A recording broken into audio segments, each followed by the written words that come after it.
ಸಂತುಷ್ಟಳಾಗಿದ್ದವಳು ನಾನು. ಆದ್ರೆ ಇನ್ನು ಮಾತ್ರ ಹಾಗಲ್ಲ. ಏನಮ್ಮ? ಸೂರ್ಯ ನಡು ನೆತ್ತಿ ಮೇಲೆ ಬಂದಾಯಿತು. ನಿಜ? ನೀನಿನ್ನೂ ಚಾಪೆಯಲ್ಲಿದೀಯ. ಹೌದಮ್ಮ. ಹೇಳುದಿಲ್ಲ ಇವತ್ತು ಅಮ್ಮ. ಏನ ಎಂಬೆ ಬಕುಳೆ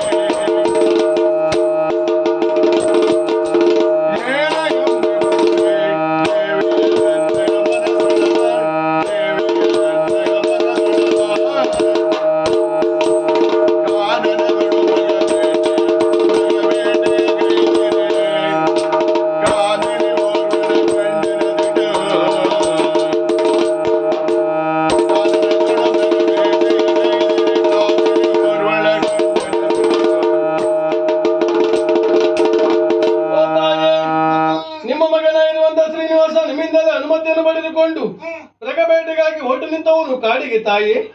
ಕಾಡಿನಲ್ಲಿ ನಾನು 3 ದಿಕ್ಕಿನ ಬೇಟೆಯಾಡಿ ವಿಶ್ರಾಂತಿಗಾಗಿ ಬಂದು ಕಡೆಯಲ್ಲಿ ಕುಳಿತಿರುವಾಗ ವನದ ಸಭೆಗಳನ್ನು ನೋಡಕ್ಕಾಗಿ ತರುಣಿಯವರುಗಳು ಸಕ್ಕರೆಯನ್ನು ಕುಡಿಕೊಂಡು ಬಂದಳಮ್ಮ. ಕೇಳಿದ್ದೇನೆ ಪರಿಚಯ. ಪದ್ಮಾವತಿ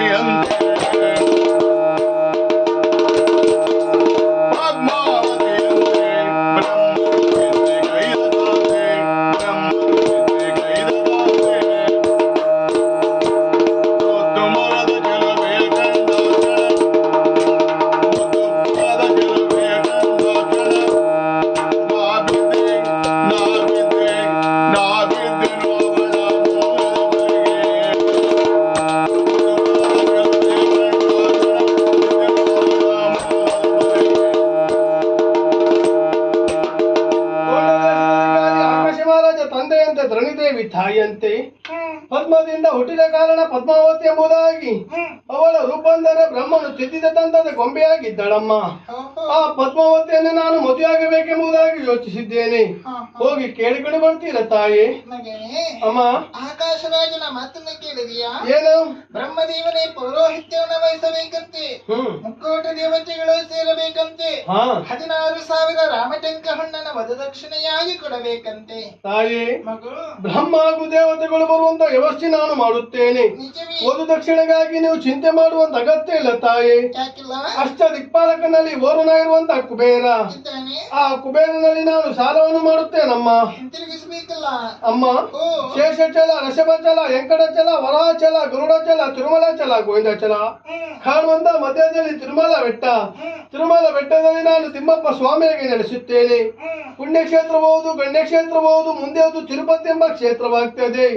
ಆ ತಿರುಪತಿಯ ಗಿರಿಯನ್ನು ಏರಿ ಅನೇಕ ಮಂದಿ ಭಕ್ತಾದಿಗಳು ಬರುತ್ತಾರೆ.